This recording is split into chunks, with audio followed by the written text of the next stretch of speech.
wonderful to have Professor Teena Purohit here.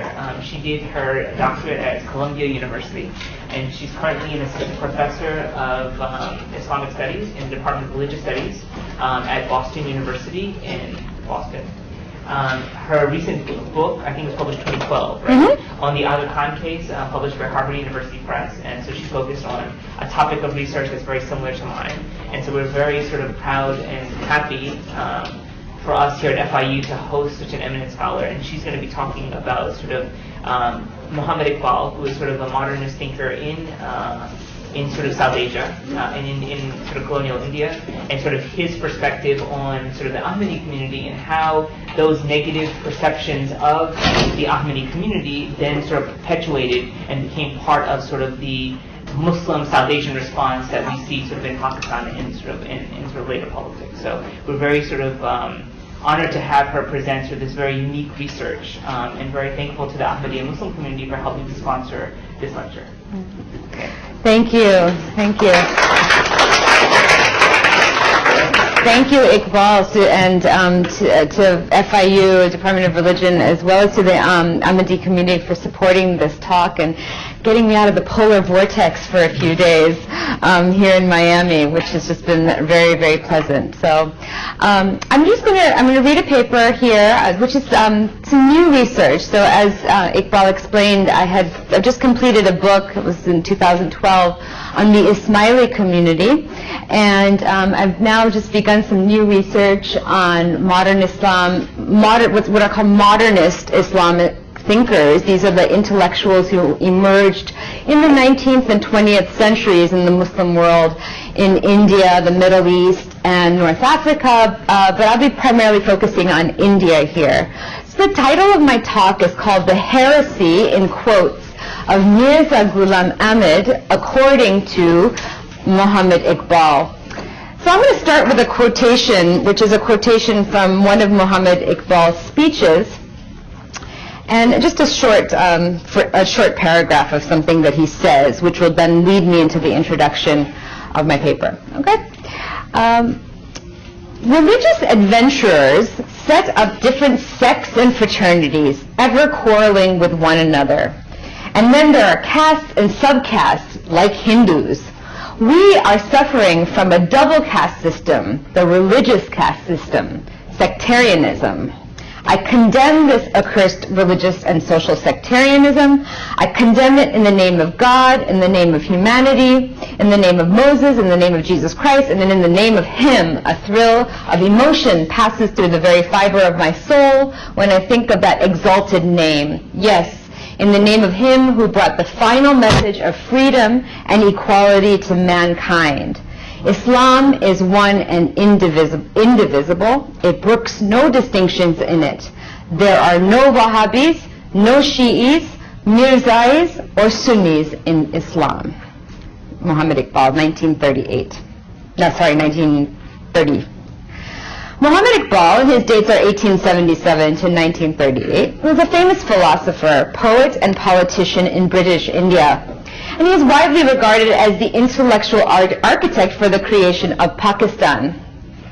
His fervent denouncement of sectarianism in the early 20th century falls at a time when Indian Muslim leaders were fighting hard to create and sustain a platform of representation that could contend with the pressures of British colonial rule and Indian National Congress.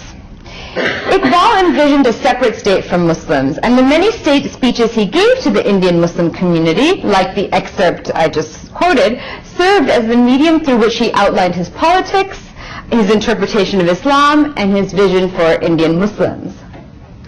The above passage, the one that I just cited, intimates a profound contradiction at the center of this campaign for Muslim unity. On the one hand, Iqbal recognized that Indian Muslims were culturally diverse, and that they identified and had multiple theological orientations, right? Shi'is, Mirzais, which actually refers to the Ahmadis, and Sunnis. So he's, describing all of these different groups. So on the one hand, he understands this. But on the other hand, he insists on speaking about and on behalf of Muslims as a single group. So On the one hand, he asserts the possibility of a unified Muslim community, yet he describes these internal differences as, quote, accursed religious and social sectarianism, and, quote, the religious caste system, right? So it's a little ironic here that what serves as the rallying point for his audience, this call for unification, is actually undermined in the same discussion by his polemic against these different groups. So I situate Iqbal's emphasis on this unified Muslim community and critique of sectarianism, what he calls sectarianism, in relation to two problems. First, the pressure that Indian Muslims as a minority group in India faced in the specifically colonial context, and second, in relation to another problem, which is how Muslim leaders were defining reform in the 19th and 20th centuries, specifically in light of a much older question, an issue about religious authority that had been subject to negotiation and interpretation since the death of Muhammad.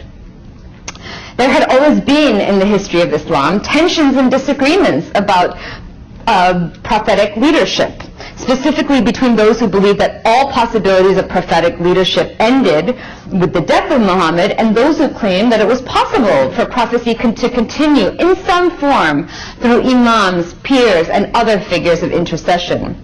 In the 19th century, this tension manifested itself through different approaches to renewal, to reform. Iqbal held to the position that prophecy ended with Muhammad and that leadership could only be exercised in the secular and political domain. But there were other leaders who emerged at the same time and assumed a different approach to renewal. Mirza Ghulam Ahmad, dates 1835 to 1908, the founder of what became known as the Ahmadi movement, whom Iqbal in his speech refers to as Mirzais, was a contemporary of Iqbal who promoted reform from the perspective of prophetic continuity in the religious domain.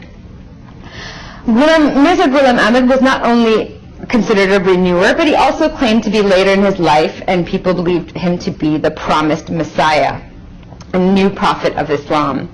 In this way, Mirza Ghulam Ahmad asserted a type of reform specifically based on his prophetic authority, which Iqbal denounced as heretical. Here, in this paper, I will look at how Iqbal came to the conclusion that Mirza Ghulam Ahmad's approach to reform was heretical, and why Iqbal's arguments about Ahmadis compel us to interrogate and think about this problem of heresy and what that means in modern Islam. So that's my introduction. In the next section here, I'm just going to talk about this piece that Iqbal wrote called what is it called? Islam and Ahmadism. That's the name of the piece. Okay, so during the nationalist period, Jawaharlal Nehru, the paramount leader of the Indian nationalist movement and later the first Prime Minister of India, wrote a series of pieces in a journal called the Modern Review of Calcutta, trying to understand why the Ahmadis posed such a problem for the Indian Muslim community. Iqbal provided an extended response to Nehru on this matter in a piece called Islam and Ahmadism, which illustrates the set of anxieties and concerns at the center of Iqbal's call for unity and denouncement of sectarianism. Iqbal's response starts by explaining his position on why Indians' Muslim solidarity is undermined by both Nehru and the Ahmadis.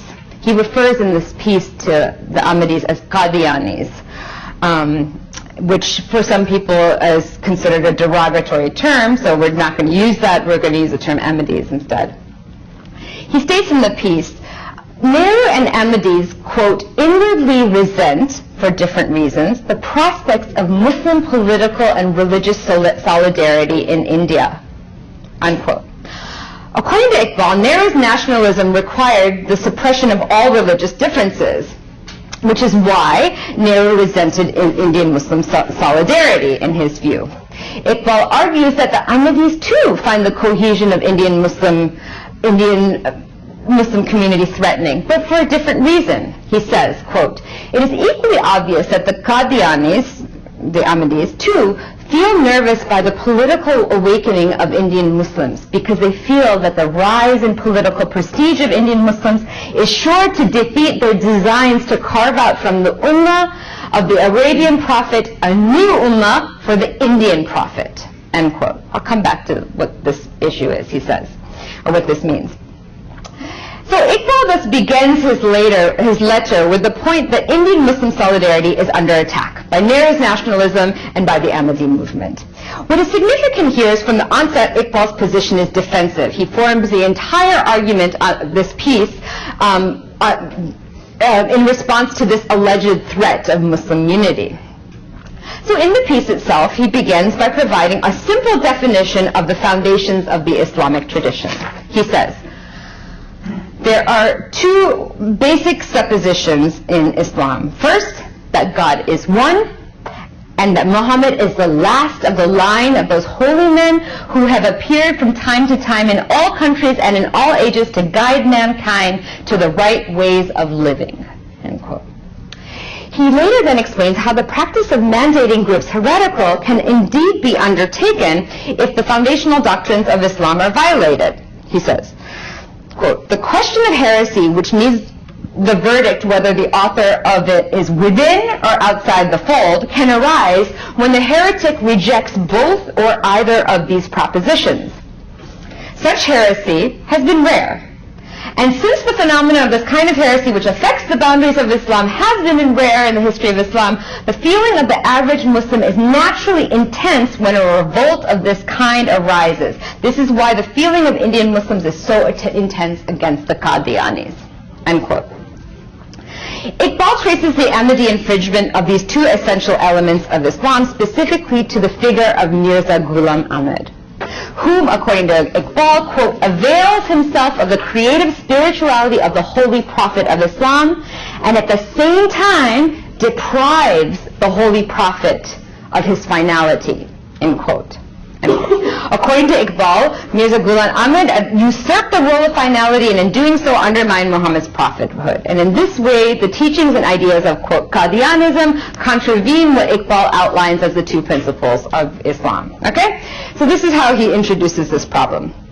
Now, what is interesting is that further into this discussion, Iqbal addresses how there have been certain individuals in Islamic history that have actually made similar claims, similar kinds of claims to prophetic experience.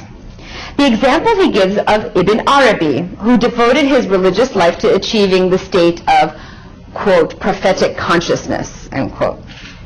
And regarding Ibn Arabi's Sufism, Iqbal explains, and here's another kind of longish quote, and I'll zero in on the part that's important. He says, okay, the great Muslim mystic Muhyiddin Ibn Arabi of Spain has basically has claimed this experience of prophetic consciousness. And then he says, I personally believe this view of Sheikh Muhyiddin Ibn Arabi to be psychologically unsound. But the Sheikh regards it as a purely private achievement which does not entitle such a saint to declare that all those who do not believe in him are outside of the pale of Islam. The point to be seized is that while it is psychologically possible for a saint to experience prophetic consciousness, to attain prophetic experience, his experience will have no socio-political significance, making him the center of a new organization, end quote. Okay, so he lays out this comparison here. He's saying, what Iqbal is saying is like, okay, we know that there have been other people who have done this in the past, but and he says, and I don't agree with it, but the emphasis here I want to point to is on private. He's like, these people make it a private achievement, okay?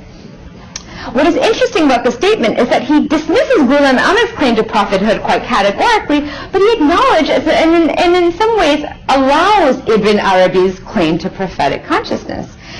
And so his denouncement of the former and tolerance for Ibn Arabi necessitates the question of what exactly does he find so threatening about Mirza Ghulam Ahmad's teachings.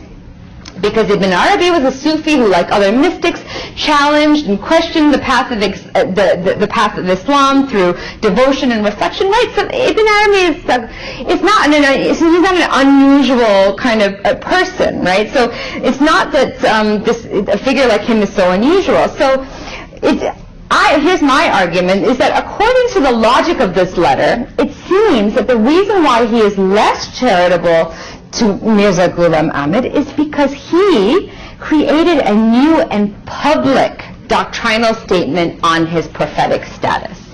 So as opposed to Ibn Arabi's private statements, right? Public versus private is what I would like to emphasize. So that's all I'm going to quote from the piece on Ahmadism. Now I want to turn to a different section here. And what I do in this next section, and I talk about this idea of heresy. And I use the work of some sociologists to think about what does it mean to declare somebody a heretic, or what does it mean, what does heresy mean? So in order to understand this declaration of heresy, it would be helpful to reflect on what scholars have discussed on this topic. It is important to remember that the original meaning of heresy as a negative social phenomenon started in the medieval period with its origins in Christianity. Although religion was no doubt the dominant institution through which heresy was defined, sociologists like George Simmel have argued that it would be misguided to think that heresy could be understood on the basis of theological or doctrinal beliefs. Simmel argues, quote, "That which has raised great masses of people in hatred and moral condemnation of heretics is certainly not the difference in dogmatic content of the teaching. In most instances, this content really is not understood at all. Rather, it is the fact of the opposition of the one against the many. The persecution of heretics and dissenters springs from the instinct for the necessity of group unity. Nonconformity, therefore, seems to threaten unity, that is to say, the very life form of the group as it is and the way people visualize it." So the way Simmel understands heresy is that we have to think about heresy not in terms of doctrine, but in terms of threat to group unity. Right? And this is what I introduced as the problem that Iqbal is focused on in the beginning of this of the talk, is that he's really focused on the unity of Indian Muslims. Okay? Simmel, number one. The second person I look at is somebody named George Zito, who also echoes the secular and social significance of heresy. He says that heresy actually started out as meaning something like along the lines of difference of opinion in relation to the Catholic Church. But in fact, he says we don't want to think about it in terms of just religious terms. We have to think of it in terms of profane. What he means by profane is everyday terms. Zito defines heresy as, quote, "an attack veiled or quite open upon an institutionalized way of speaking about the world. It is therefore a thing of distinctly social kind, related to social deviance. In heresy, the speaker employs, emphasis here, the same language as the parent group, retains its values, but attempts to order its discourse to some other end," end quote. So according to Zito, again, it's the social rather than the religious aspects of heresy that is significant. And the significance between this heretic, the so-called heretic, and the parent group, in quotes, is also important.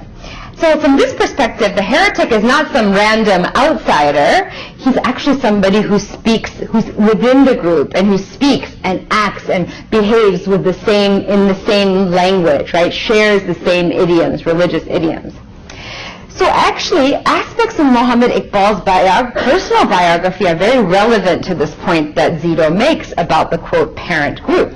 Iqbal was born in Sialkot in the Punjab province of British India. Muhammad Iqbal's father, Sheikh Nur Muhammad, entered into what is the path of allegiance, what's known as the Bayat, of Ghulam Ahmad in 1891. And actually, when Muhammad Iqbal and his brother were young, they too were members of the Ahmadi community. In 1906, a Maulvi from Ludhiana attacked Ahmad when Iqbal was a student in Sialkot, and apparently Iqbal wrote a defense of him, describing Mirza Ghulam Ahmad as the, quote, greatest religious thinker among modern Indian Muslims. So according to the Ahmadis, he remained active in the movement until 1913, after which he broke away because of some tensions within the movement. So although many of the details of Iqbal's life are disputed, they certainly reveal the complex ways in which he was imbricated within the same cultural and religious fabric as Mirza Ghulam Ahmad. So Iqbal's criticisms of the Ahmadis must therefore be seen in some light of this familial and intimate connection as well. Okay, so coming back to our point, Iqbal claimed that Mirza Ghulam Ahmad was a heretic. However, from Iqbal's discussion, we see that Ibn Arabi, in theory, violated the same doctrine with his claims to prophetic consciousness. So then how are we to understand these inconsistencies? Well, according to the arguments of both Zimmel and Zito, the social rather than the theological or doctrinal difference must be analyzed to understand the heretic, the thoughts and actions of the so-called heretic. Iqbal's concern, as he outlined in the opening of his letter, is really with Indian Muslim solidarity. Ibn Arabi, of course, did not threaten group unity in any sort of way as Mirza Ghulam Ahmad did. Ibn Arabi's practices were not considered threatening to any idea of group unity because they were circumscribed to the private domain. Okay, now I'm going to talk about one more of these sociologists here, and he is the last one, and I feel is really the most productive to understand this problem. And his name is Pierre Bourdieu, a sociologist. And he has written on this subject of heterodoxy. Okay, and I'm going to write these words on the board so you see how they are related. So we have heterodoxy. We have orthodoxy, and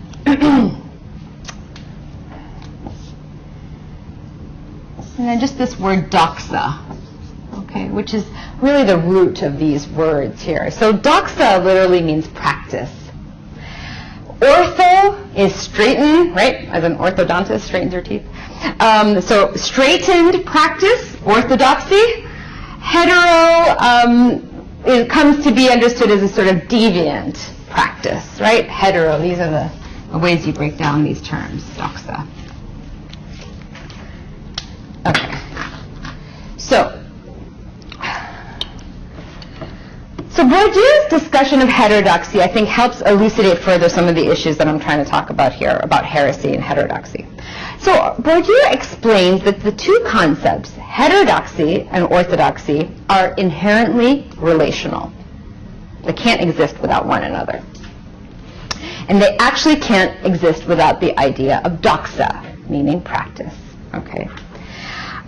Regarding these terms, Bourdieu says the following, and this is kind of like a dense theoretical, philosophical statement, so don't worry if you don't get it right away. I'll try to unpack it. He says, orthodoxy, straight, or rather straightened opinion, which aims, without ever entirely succeeding at restoring the primal state of innocence of doxa, exists only in the objective relationship which opposes it to heterodoxy. That is by reference to the choice, heresis, which is the translation of heresy, made possible by the existence of competing possibles. Okay, it's dense, I understand. So let me try to explain what he's saying here, or what I think he's saying. Orthodoxy, which is the claim of a straightened opinion, is an assertion of an authentic or correct practice. But according to Bourdieu, this attempt to straighten is impossible because it is actually removed from the everyday practice of doxa. So heterodoxy and orthodoxy, according to Bourdieu, exist in these what he calls discursive domains. They are contrasted to doxa. Doxa is the everyday, okay? Doxa, he says, is what he describes as, quote, the world of a tradition experienced as a natural world and taken for granted. It is part of the universe of the undiscussed and the undisputed. By contrast to orthodoxy and heterodoxy, which are part of the universe of discourse or argument. Okay? Discourse or argument. So doxa is part of the everyday, heterodoxy and orthodoxy are part of the realm of argument, of discourse. Okay. Now, one way to think about these three ideas and how they operate in Iqbal's analysis is, again, going back to this comparison between Mirza Ghulam Ahmad and Ibn Arabi. Iqbal does not describe Ibn Arabi's Sufi practices as aberrant or exceptional in any way.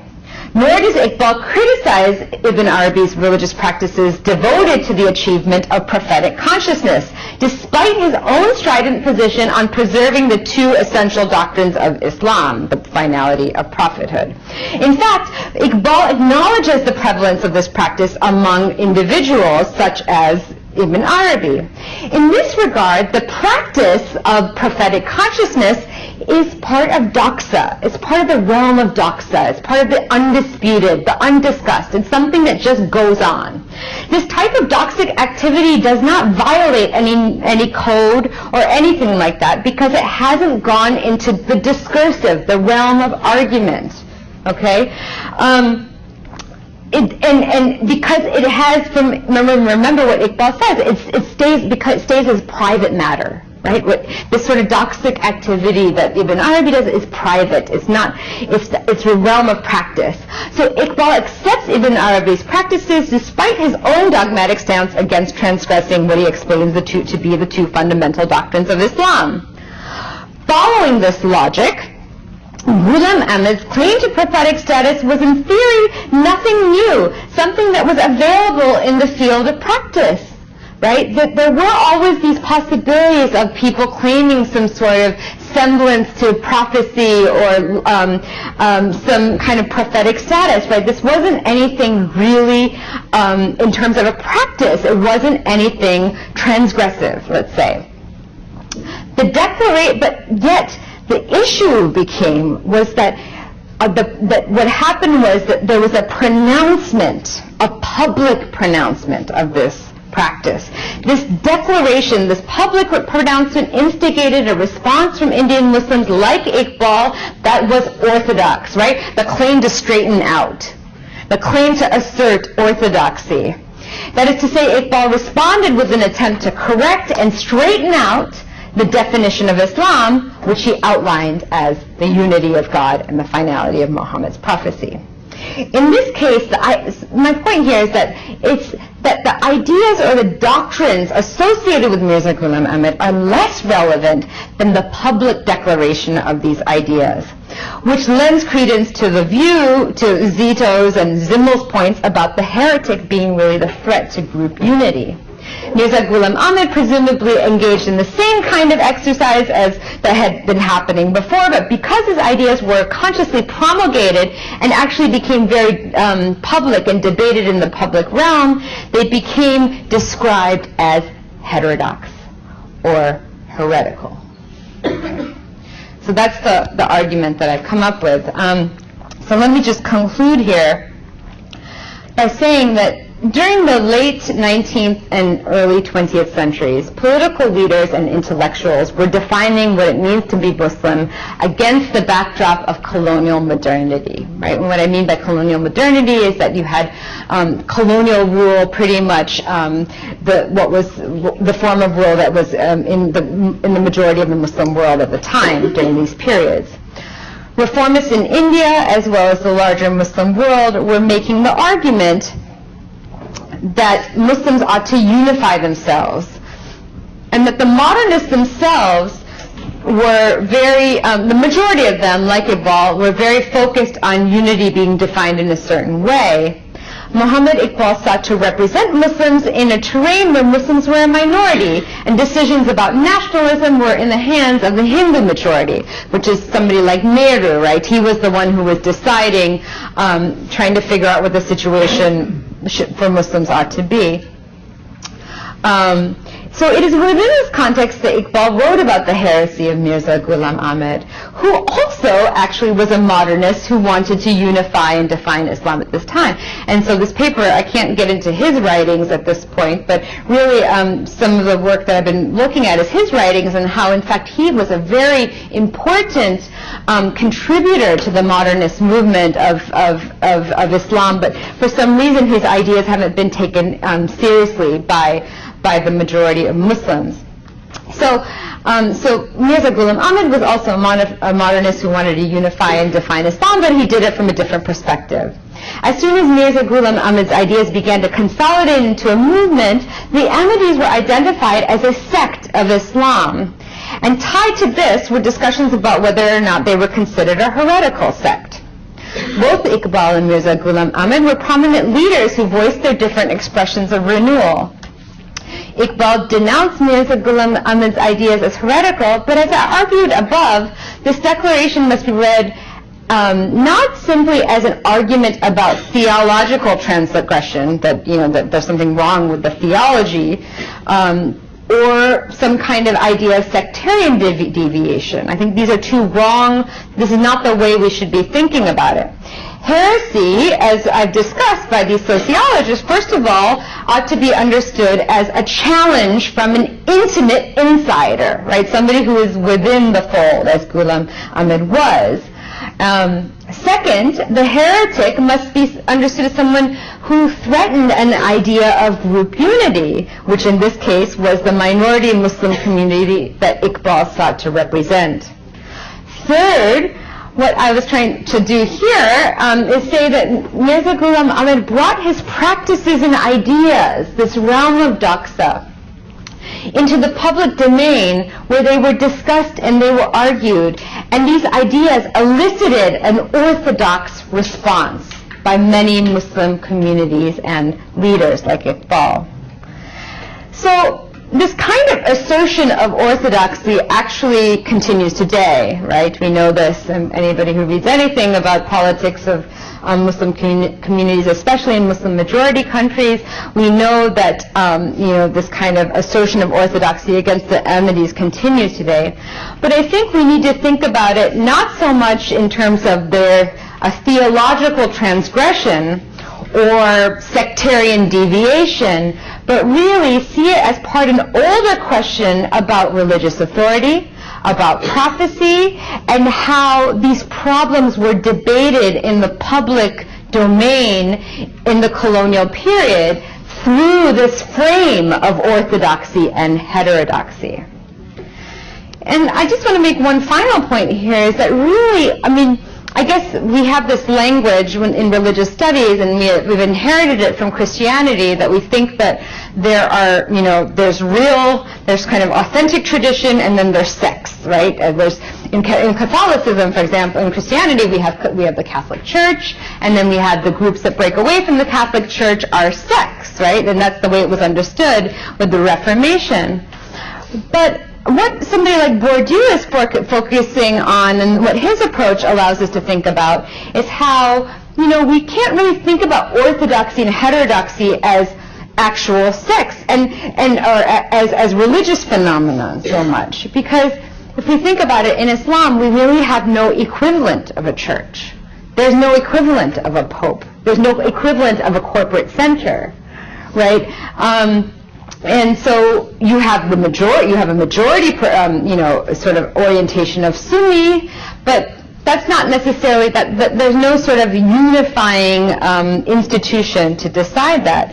And so I think that it's important to think about how we really have to get out of this idea that Ahmadis or even other groups, other Shi'i groups, for example, that we need to think about them as sects, because I think that that's the wrong word, because I think that assumes that there's some sort of center, or that they've deviated from the center. And what I'm calling attention to is we need to really reorient ourselves and not think about these different Muslim groups in terms of center and periphery. So I'll conclude there.